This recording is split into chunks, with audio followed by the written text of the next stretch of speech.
Oi, nono ano, tudo bem? Então, hoje nós vamos fechar a unidade da nossa apostila, né? Nós vamos trabalhar na página 54, se as motos deixarem, com a página 54 no Organize as Ideias, tá bem? Então, vamos lá.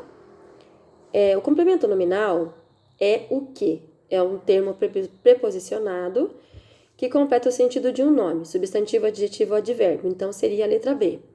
Número 2. Identifique o complemento nominal da frase. Nós estamos certos de sua compreensão. Qual é o complemento nominal? De sua compreensão. No caso, o complemento nominal completa o sentido de um adjetivo. Assinale a frase em que há oração subordinada substantiva completiva nominal. É a letra C. Os estudiosos de notícias falsas negam hipóteses de que elas sejam um fenômeno exclusivo da internet. Então, aqui tem uma oração subordinada completiva nominal, porque a oração de que seja um fenômeno exclusivo da internet está completando a palavra hipótese, que é um nome, um substantivo e não um verbo, tá bem? 4. Complete as lacunas usando a preposição ou contração adequada.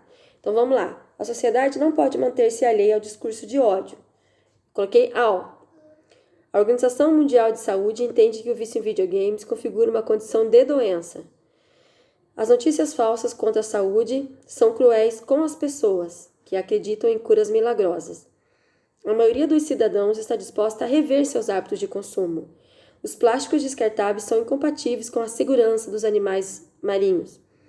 A vítima da notícia falsa se mostrou generosa com o agressor. A crítica aos autores da notícia falsa surtiu efeito, tá bem? Então, organize as ideias dessa unidade, a gente termina. Agora a gente vai trabalhar com a hora do estudo, que vai falar sobre as questões da educação como sendo um antídoto contra as fake news, né? A gente já conversou bastante sobre fake news. Esse texto também é um artigo de opinião da Lúcia Santaella, que faz uma análise dessa questão de que a educação ela é o caminho para combater esse tipo, né? Esse tipo de notícia falsa. Porque a notícia falsa, as fake news, elas podem sim gerar morte, pode estragar a vida de uma pessoa. A gente já viu aí uma série de situações, principalmente nesse momento que nós estamos vivendo, né? Por exemplo, nos Estados Unidos, o próprio presidente disse que tomar detergente melhoraria a saúde, porque limparia e acabaria com o vírus. Pessoas morreram, né? E não é só uma questão, por exemplo, não é só uma questão dessas que a gente está trabalhando, que é de grandeza, né? Que é universal isso. A gente sabe que pequenas notícias, mesmo as locais, né? As fofocas locais, podem ser aí terríveis para a vida de uma pessoa, né? Tá certo? Então, esse texto ele vai falar que a educação é o caminho para evitar tudo isso, tá bem? Beleza, então vamos lá. Associe os tipos de notícias falsas e suas definições. Notícias caças-cliques, tendenciosas, paródicas e híbridas. Então, eu tenho a letra A, B, C e D. Qual que seria a notícias caça-cliques? Seria que tem finalidades consumistas. Por quê? São aquelas que, à medida que você vai dando clique, vai dando views na minha notícia, ou vai curtindo a minha notícia, isso vai gerando aí, talvez até maior publicidade pro meu site ou pra minha página, tá bom? Essa, então, é a última.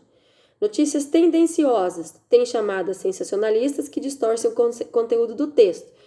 São aquelas que aparecem com uma espécie de fofoca já no início e que chama a nossa atenção. Então,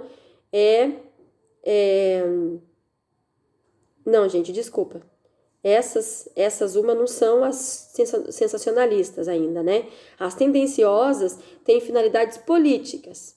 É verdade, isso é mesmo. Por que tem finalidades políticas? Porque tem uma tendência a convencer você de que quem está falando é verdade. Geralmente isso é usado por campos políticos. Notícias paródicas são prejudiciais quando veiculam preconceitos. E híbridas é a primeira. Então, ficou D, C, B e A, tá bom? Número 2. Em sua opinião, qual desses tipos de notícias falsas está mais ligado ao discurso de ódio? Justifique sua resposta. Então, eu acho, a minha opinião pessoal, singela, né? Eu acho que o discurso de ódio, e as notícias falsas, elas estão muito ligadas. Elas estão extremamente ligadas, eu acho. Por que isso? Porque, de certa forma, quando eu veiculo um ódio, quando eu coloco no meu site, por exemplo, ou na minha rede social, alguma coisa que venha gerar um preconceito, imediatamente, o que vem embaixo disso daí, quando alguém vem fazer um comentário, ou alguém vai concordar comigo, trabalhando esse discurso de ódio que eu também tenho, ou vai trazer um discurso de ódio voltado para a contrariedade do assunto, né? Então é muito polêmico isso. Eu acho que as notícias falsas e o discurso de ódio, eles andam juntos, tá bem? Porque um acaba gerando no outro essa ideia, né? Então eu acredito que seja isso. Aí você coloca aquilo que você pensa, que é pessoal. 3. Segundo o texto, o direcionamento de notícias falsas não é aleatório. Qual é o principal fator para esse direcionamento? Os algoritmos. Os algoritmos direcionam as notícias falsas com base nas escolhas feitas pelos próprios usuários. Então, funciona assim. Quando eu tenho no Facebook, por exemplo, eu tenho lá qualquer situação que eu poste, que eu coloque lá numa notícia, que eu compartilho, imediatamente já aparece o algoritmo e ele já faz uma escolha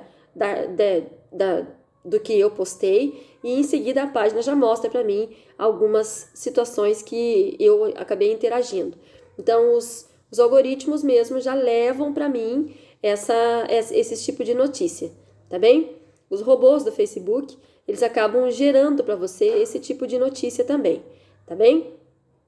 Mesmo que eles tenham a política dizendo que eles estão contra racismo, pedofilia, essas coisas, é muita gente para tomar conta, então às vezes pode passar, tá certo? Então é por conta dos algoritmos. Então os algoritmos, eles direcionam as notícias para você baseando-se no seu perfil, tá bom? Número 4. Qual é a tese da autora? Então a autora defende no último parágrafo que o melhor caminho para as fake news é a educação, tá certo? Então com isso a gente fecha essa unidade, tá? Fechando essa unidade, a gente vai falar agora da matéria da prova. O que é que vai cair na nossa prova então? Vai cair crase, todas aquelas crases que nós trabalhamos vai cair, tá? Vai cair o complemento nominal, tá certo? Que você tem lá na tua apostila. A oração subordinada completiva nominal eu não cobrei, até porque é um conteúdo que nós já vimos no ano passado, né? Então vai cair crase, complemento nominal e regência. Um pouquinho da regência verbal e um pouquinho da regência nominal, tá bom? A regência nominal, o maior destaque, ela vai aparecer na página 22, 23, né? Que são esses quadros aqui, ó, que é interessante você estudar, porque eu trabalhei com conteúdos daqui para preparar a prova, tá bem? Então é bom vocês observarem. E o que seria essa regência nominal? É quando um nome, que não é um verbo, todos esses nomes que estão aqui, eles precisam de uma preposição. O que seria precisar de uma preposição? Significa que se eu não colocar a preposição, tá errado, tá bem? Então, por exemplo, quando eu falo, hoje o mar está favorável a peixes ou para peixes, é necessário que eu use uma dessas preposições, tá bom? Então, quando eu falo assim, as minhas ideias são compatíveis com as suas. Então, eu tenho um exemplo de nome com uma preposição, compatível com. Este fato é cruel com a sociedade. Cruel é um nome que precisa de uma preposição para completar este nome. Então, eu vou ter a regência nominal, que de certa forma vai estar muito ligada ao complemento nominal.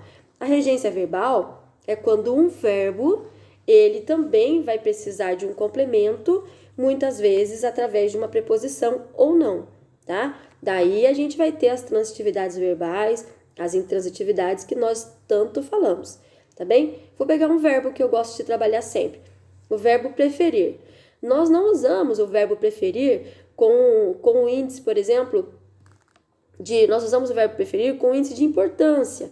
Quando eu falo assim, eu prefiro ler a assistir TV, eu tenho uma frase completíssima e corretíssima, tá? Mas nós, no nosso dia a dia, nós usamos assim, eu prefiro mais ler do que assistir TV. Então eu uso, eu prefiro mais ler do que assistir TV. Eu faço 2 erros aqui, porque o verbo preferir, dentro da estrutura verbal, já tem a ideia de que eu prefiro aquilo. Então, eu não preciso ressaltar com a importância de mais isso do que aquilo. Então, quando eu falo, eu prefiro mais dançar do que ouvir música, eu faço uma frase completamente errada. Então, eu prefiro dançar a ouvir música. Eu prefiro cinema a televisão. Eu prefiro teatro a cinema. Eu prefiro dinheiro a namorado. Bem eu, tá certo? Tá bem? Então, quando eu uso o verbo preferir, eu prefiro aquilo a outra coisa. Eu não tenho que colocar, eu prefiro mais isso do que aquilo, tá bem?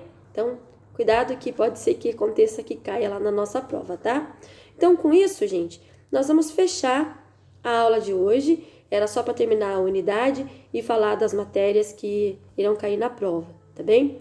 Se acaso vocês tiverem dúvida sobre a crase, acredito que nós fizemos uma aula online, foi gravado, mas se tiverem dúvida, venham questionar que a gente faz um resumo dessa matéria, tá certo? Então, um beijo para todos, bom fim de semana. Tchau!